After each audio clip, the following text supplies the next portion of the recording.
In this video, I'll show you a blunder that cost me the game even from a queen up position so that you can learn to avoid this mistake and others. At the end of the video, I'll even teach you a pro tip for escaping nasty knight forks and attacks. Let's get to it.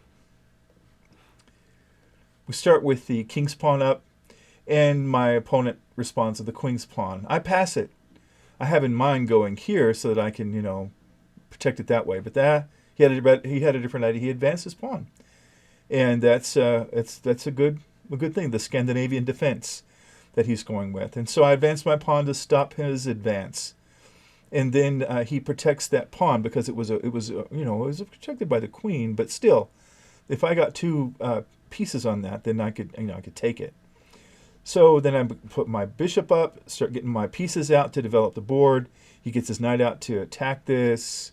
I get my other knight out now I have two pieces on this same pawn. He has one piece. It's still kind of a focus, fighting for the middle of the board, a worthy cause. So he advances a pawn so he can develop his bishop. And I get my knight out, so I have my knights protecting each other, which I think is kind of cool. So then he gets this queen here. So now this caused me trouble for a lot of the game, or it seemed like a lot of the game, because he's pinned my knight against my king, so that I can't move my knight because my king is there, and I have nothing I can do. I move my bishop out of the way so that I can castle and take care of the problem. Then he moves here, and he's threatening this pawn. So I have to move my pawn up to protect it. I don't know what else to do. I guess I could have moved my rook over there. That would have been fine. Let's see what the database would have said if I'd moved my rook up there instead. That would have been no problem. The database is searching, but it's not finding a problem for that. But that's not what I did. I moved my pawn up, and so then the queen moves here, and now I do have a problem because the queen is looking at my rook. And he's also still got me pinned. I've castled to get out of it, but still I'm troubled by what I see here. Not sure what to do. So in this case, he puts his rook up to threaten this pawn and the queen. So that's a free pawn now. Nothing I can do. If he takes it with his knight, he's threatening my rook. And it's just, I need to do something. I could have put my rook over here, and then I would have had my queen and my rook on it. But that's not what I did. I went up to threaten his queen. He gets his queen out of the way, even more deep into my territory. And I begin at this point to think, how can I trap the queen? Not sure. But sometimes when an opponent's queen wanders into your territory, you can trap him. And I've done it successfully several times, but I shouldn't have, if without a clear plan, I shouldn't have fooled with it. But I still wanted to. So I put my bishop down here to threaten his queen, because he didn't really have a lot of places to go. He only had here. And that was my knight. And there I thought, hot dog, I've got his queen. But you can clearly see what he did next. Of course, he took my rook. Oh, man. So he wasn't in danger at all. He was taking my pieces. So he took my rook. So then I began to think, hey, if I could go up here, and if I could go up here on the dark colored square, and if his king was here, then I could have a discover check. Is there any way that I could get his king to do that? So we began to think about doing something with the square. I went here, and that, of course, that would have just, probably done something like that. And then I could have gone here, and probably I might have got him on a square with, 1, 2, 3 or 4 moves, but didn't work. So I moved my pawn up, and now I have the queen captured to a degree. I didn't really need to move this up, except now the knight can't do it, and I'm threatening the knight. The knight has to move away. So the knight moves down into a really bad spot, and now I have the knight and the queen on my bishop, and I think, well, this is frustrating. So I decide to go and see what kind of trouble I can cause up here for him. So I move up here to take a look at that weak pawn. And inexplicably, he moves his knight out of the way. Not sure why. And then so I take with my knight to take care of that problem. But now, even though these squares, still limit the queen, that's a place the queen can go. Of course, I have it under, I have this line going on right here. But still, the queen is no longer as captured as she was. I move my bishop up here.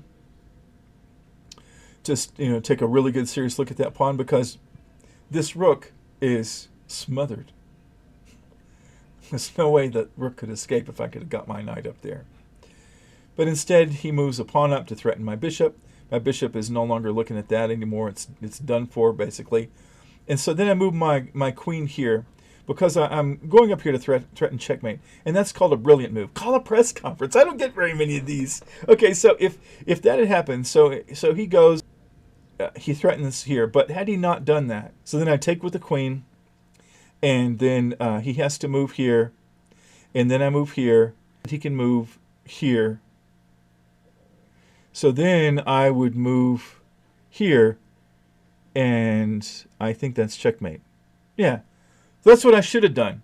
3-move checkmate, but that's not what happened. Not at all. There we go. So he moves his pawn up, and that threatens my knight. And so I take, and he moves his knight here. He should have taken my bishop, but he didn't. So then I'm trying to think what to do next.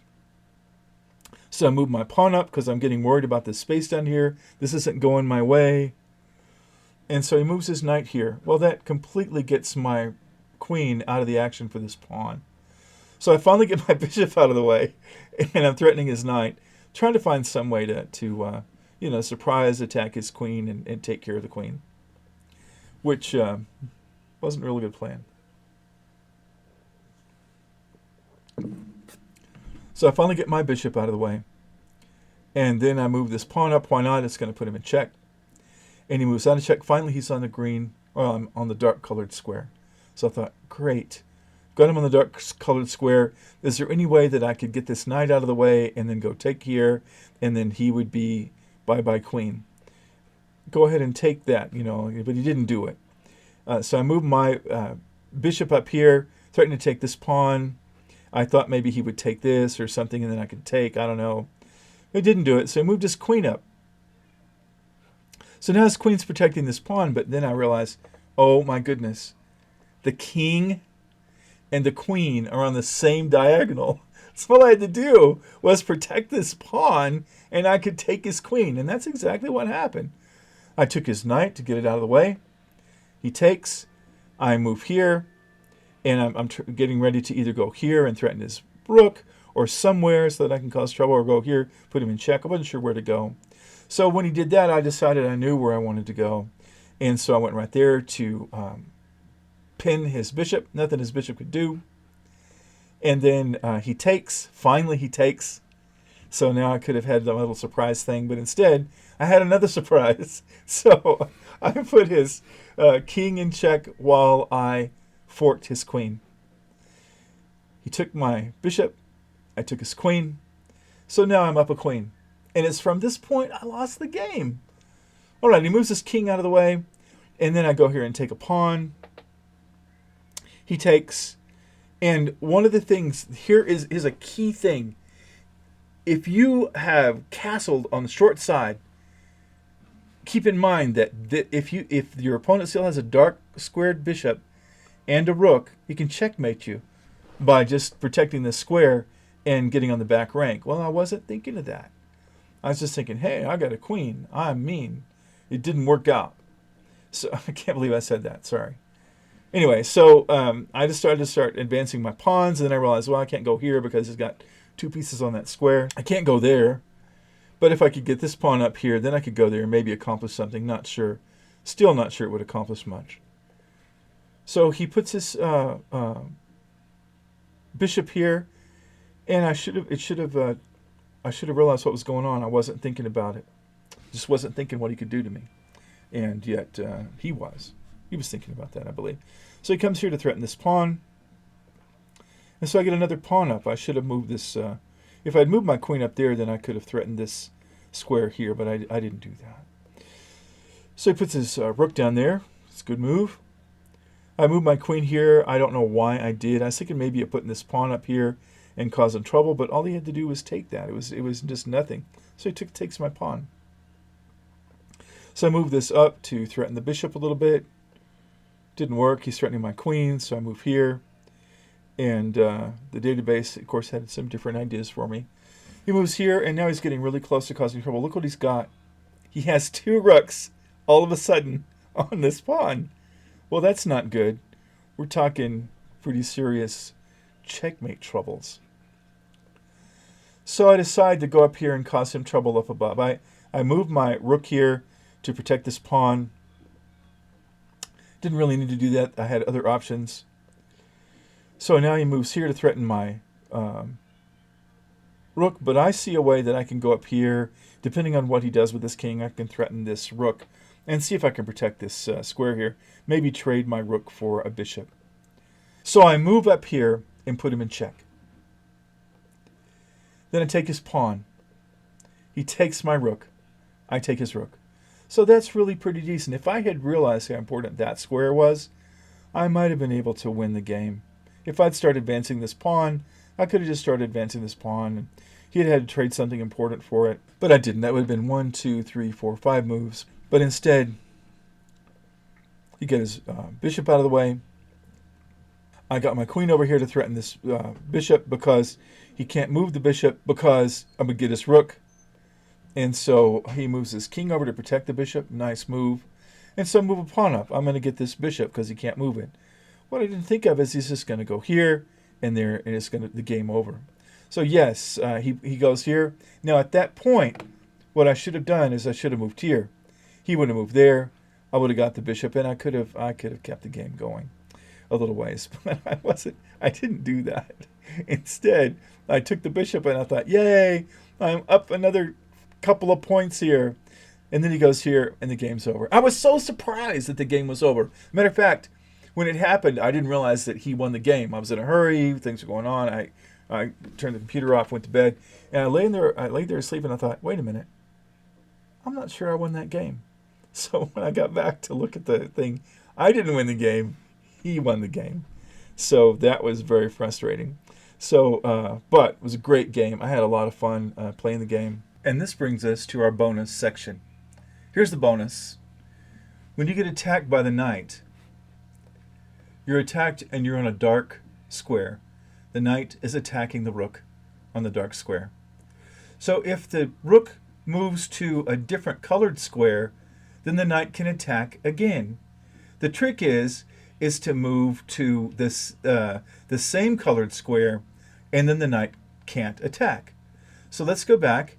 And so if you move to a different colored square, and from a light to a dark or a dark to a light, then the knight can possibly attack on the very next move. In this case, he can. Not only that, he attacks and puts the king in check and attacks the rook at the same time. So that's a problem. So instead, you move to the same colored square, but not directly under attack from the knight. So you move from a dark square to a dark square. Now in this case, the knight is able to go and attack the king, but not able to attack the rook at the same time. So if the king goes up to a different colored square, the king is going to be, or could possibly be in trouble if he's within range of the knight. In this case, he is. The knight goes up and forks the king and the rook, and then is able to take the rook. So instead, if the king had gone from the light-colored square to a light-colored square, well, then the knight could go and attack the rook, but not the king at the same time. So that's the thing. Whenever you are stuck in a blitz game or something, and just struggling to having kind of move, trying to get, beat the clock or whatever, just be sure that whenever you're attacked by a knight, whatever your color you're attacked on, move to the same color, and the knight can't attack on the very next move, if you can do that. So that is the bonus. Thank you so much for watching. Have a great day.